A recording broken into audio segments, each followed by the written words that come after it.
To alert you of impending hazards. This test is normally conducted weekly around 11 a.m. If hazardous weather is imminent or occurring, the test may be canceled.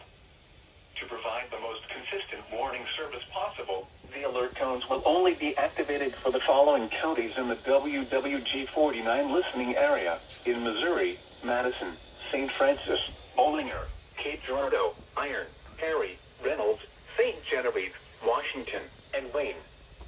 If your receiver was tone activated, the alert function will automatically reset after the test. This concludes our test for this week, and we will now resume normal programming. Thank you.